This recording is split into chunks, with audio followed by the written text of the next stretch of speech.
Well, gentlemen, thank you so much for, well, it's not so much coming. Because you came to me. Yeah, maybe, Tim, you could start us off. Where the heck are we at the moment?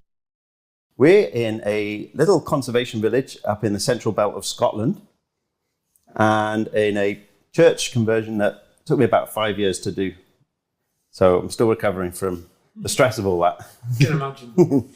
Now, on the way in, I did notice that this church was built by dissenters. It was built by dissenters. Interesting word, dissenters. Yeah, there's a little plaque on the outside that says it was built by dissenters of the congregation. There's another church up the road, which would have been the main church of the town that people would have gone to. And for whatever reason, they decided to set up shop and build their own church. Dissent. Dissent from the mainstream opinion. It meant dissent from the mainstream opinion, yeah. So it's... I wonder if it was just a very localised dispute, or if it was something that was some sort of fracture that was running through the country at the time, or was it just one congregation in an area decided that some of them just couldn't bear to be in the presence of the others? I did Google dissenters, and it doesn't seem to be a national movement like Covenanters. It does seem to be a local. Yeah, because down in the southwest of England was full of dissenters. A lot of people travelled out west to get away from the madding crowd and so on and so on. But in this context, you just wonder if it was some theological dispute. Yeah. How many angels on a particular pin or something? And they just ended up with two churches in the neighbourhood instead of one. But of course, there's a really serious contemporary point that we've come to talk about, because through various pathways, all three of us are now in what I consider to be a really uncomfortable position, that we dissent from a lot of mainstream opinion. We no longer trust a lot of mainstream opinion. We've lost trust in authority. To me, it's almost like the end of the First World War. It was described as the end of the age of deference. So throughout my working life, I was in the age of deference. What the guidelines said is what we taught in the area of medicine, but in other areas as well. And what we want to talk about this afternoon really is how we all came to that position. So this is it can be as cathartic as you want it to be, a bit autobiographical. Should we start off with you, Neil? I mean, let's go back to student days. You studied archaeology. I did. I worked as an archaeologist for a few years after graduation, excavating sites in this area. What was the TV programme, Two Men in a Trench? Yeah, that came a long time after. I studied, Scottish prehistory, and I was very interested in the Neolithic period, so I think sites that people would recognise, like Callanish, stone circles, chamber tombs, the move from hunting way of life to farming way of life. I worked in that. I realised quite early on that I couldn't make a living at it. I thought I'm going to be 40 one day. I thought then. Yeah. Clearly I'm a lot more than 40 now, but I remember thinking, God, I'm going to be 40 one day and I'm going to have arthritis and I'll never have been able to have a mortgage. So I retrained as a journalist, went back to college, qualified as a newspaper reporter, worked in journalism for a few years. Then I got involved with early internet in the early mid-90s. I was involved with a website for British Telecom, bt.com, which, believe it or believe it not, was the third website in Britain. There was Tesco Supermarket, the Bank of Scotland, and BT were the third. Because I figured, that as a journalist, I thought probably the future will be things online. But then I stumbled into television by accident. It was around the end of the 1990s. I helped set up a project to excavate the battlefields of the Anglo-Zulu War in South Africa. So the film Zulu, Rorke's Drift and all of that, we excavated that war of 1879. And it came to the attention of a television production company. And they one thing led to another, and we made, a friend of mine and we made a series called Two Men in a Trench, which was us excavating British battlefields. Yeah. And from that point on, so that was early 2000s, 2001, 2002, I suppose.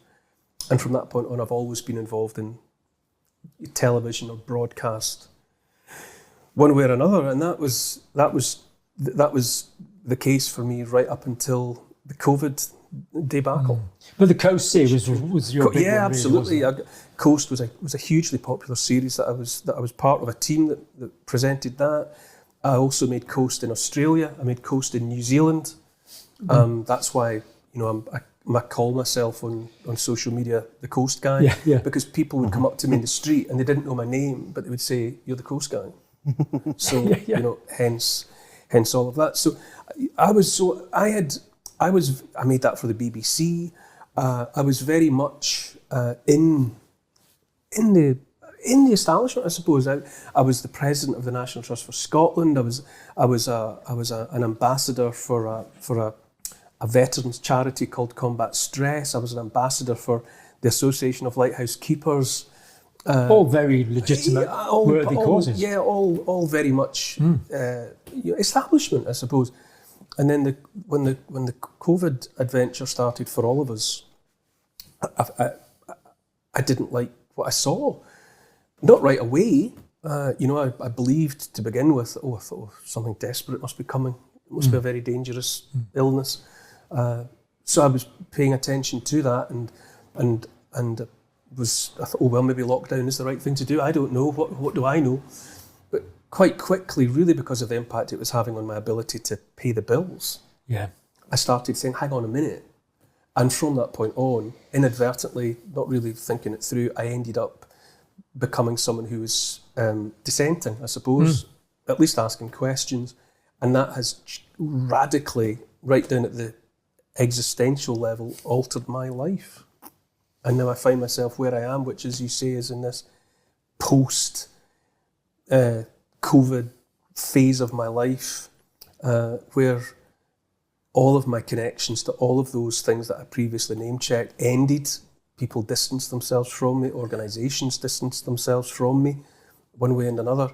And I'm now in a post-trust frame of mind. I don't trust the institutions. I don't trust much of what I hear. Certainly not. I don't take much at face value. And I find I'm quite exhausted, to be honest. I'm quite exhausted by the process. I mean, do you feel you've become just a bit cynical, or do you feel you're now seeing things with objective reality? Maybe, I think I think both of those statements are true. I'm definitely cynical. If I hear the government say it, or if I hear one of the big institutions promote it, my position is automatically, that must be false, which is cynical. But it means that where previously I would just have let certain statements wash over me and take them, I stop and think, hang on, wait, why? Hold on, what did you just say? What's that about?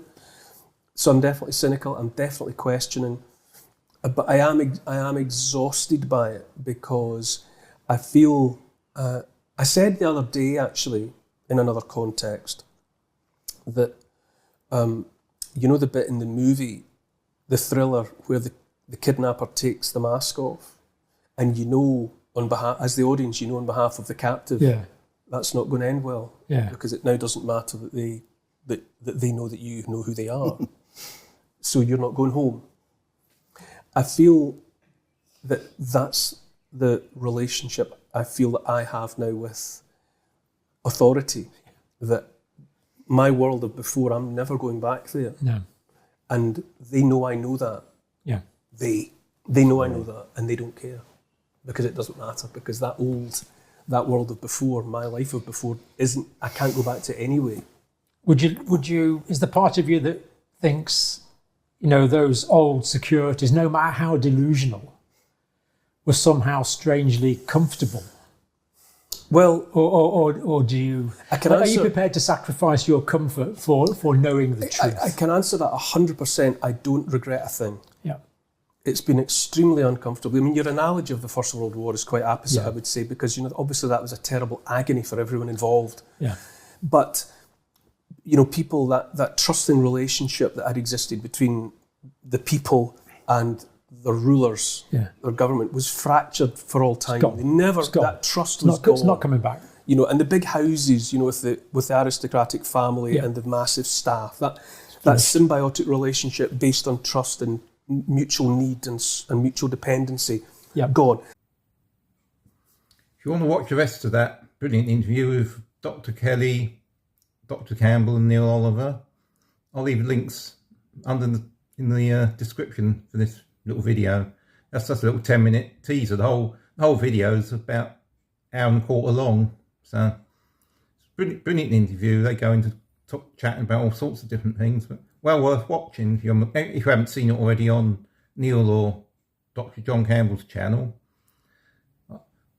And I'm not that keen on Dr. John Campbell because he done a complete 180, didn't he, on the COVID issue a few months ago. But Neil Oliver's brilliant, and the other chap, Dr. Kelly's very interesting. So if you want to watch the rest of that, I'll leave links to Neil's channel, Dr. Campbell's channel under this video.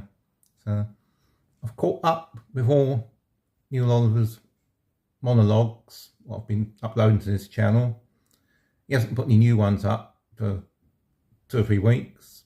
He's done some longer form interviews on his own channel, but he hasn't actually put any GB original monologues up for, must be about 2 or 3 weeks now. So I've caught up with uploading all those to this channel. So if any new ones come along, obviously I'll pop them up on here, but other than that, I've caught up for now. So we'll see you on the next one, people.